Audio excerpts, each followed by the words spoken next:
All right, I'm doing a little caliber comparison today. If you missed the community post, I just wanted you to see all this. I'm going to make several videos out of this, but today I'm going to do Centerfire rifle against soda pop there.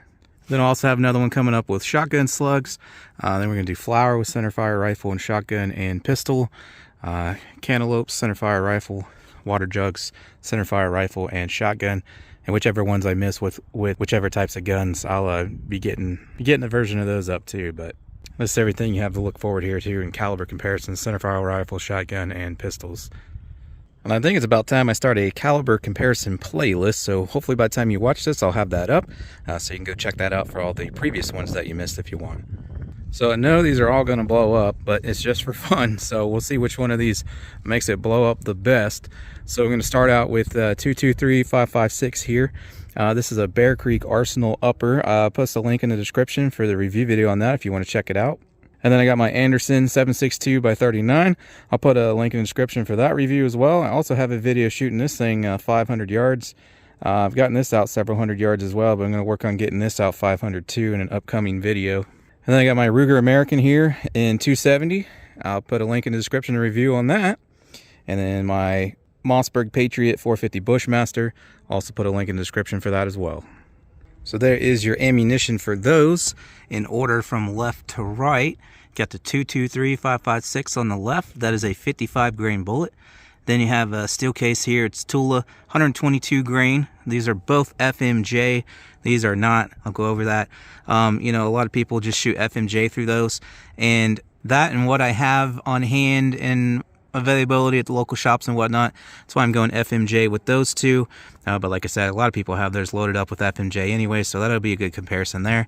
The 270 is a soft point. You know, you can't even get FMJ in 270, so there's not really an option there, at least not that I'm aware of, unless it's some specialized round. And then that's 130 grain, if I forgot to mention. And then the 450 Bushmaster, that's a 250 grain ballistic tip.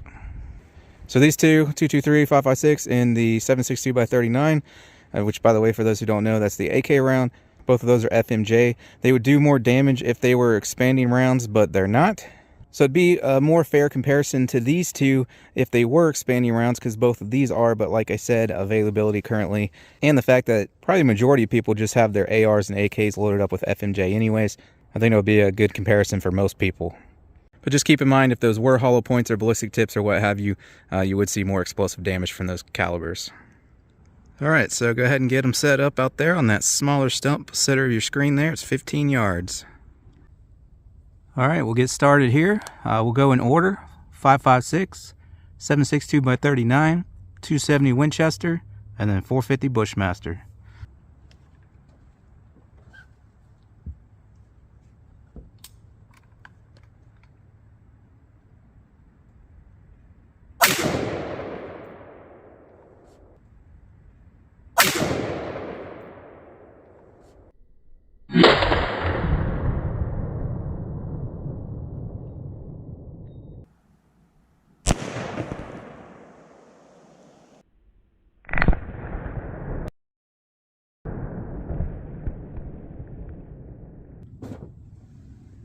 By the way, the scope here, I just got it. I already posted a review video of it. I'll leave a link in the description if you want to go check that out. It's a 1:6x24 by Easy Shoot. So it's a nice budget option for the LPVOs, you know, low power variable, tactical scopes. You know, usually they're like $200, $300, $400 from other companies. $120 for this one. I really like it. Go check out the review video linked in the description.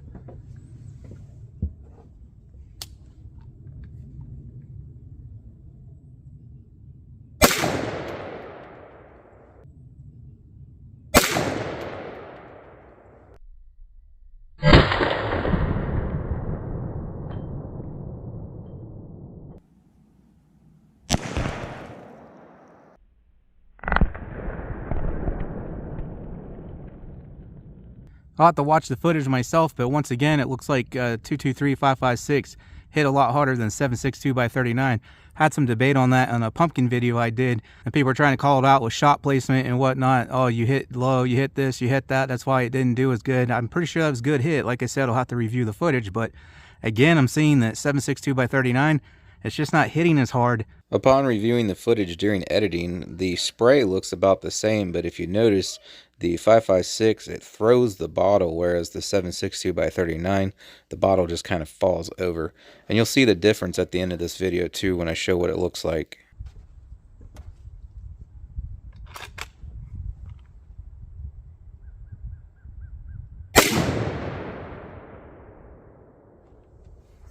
That's interesting. I didn't expect it to stay there. It must have had a lot of downward force that pushed it down into the stump.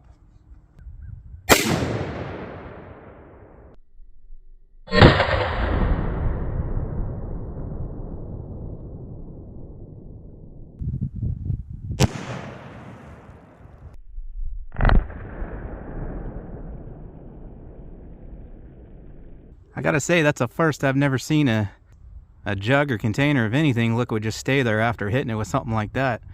Gonna use the GoPro here. I figured out why it stayed there like this. It got impaled. That's why it stayed there. It like blew over and then impaled itself on the stump there, so that's why it didn't go nowhere.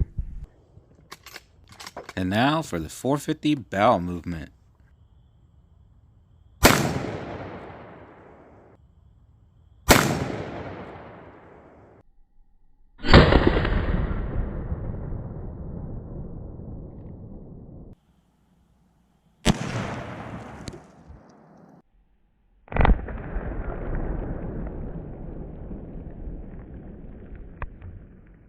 All right, let's go check out the carnage. Smells good down here. GoPro's still getting covered. Sticky. All right, now I gotta remember the order I shot. Where did that peach go? Oh, okay. All right, so there was 2, 2, 3, 5, 5, 6. They actually didn't split it up that much. So let's see if the 7.62x39 did. No, even less damage. So, like I said, if those were hollow points, they probably would have tore these up a lot better. Let's see, then we had the 270 here on the strawberry. Nice. And then there's the 450. Looks like those two did about the same. I mean, maybe there was a difference in splash between each one. It's hard to tell for me behind the scope, but it looked like maybe the 450 had a little bit bigger splash. I'm not sure. So don't forget, I got cantaloupes coming up, water jugs, and flour all in Centerfire rifle. I'll be doing flour and Centerfire pistols as well, and shotgun.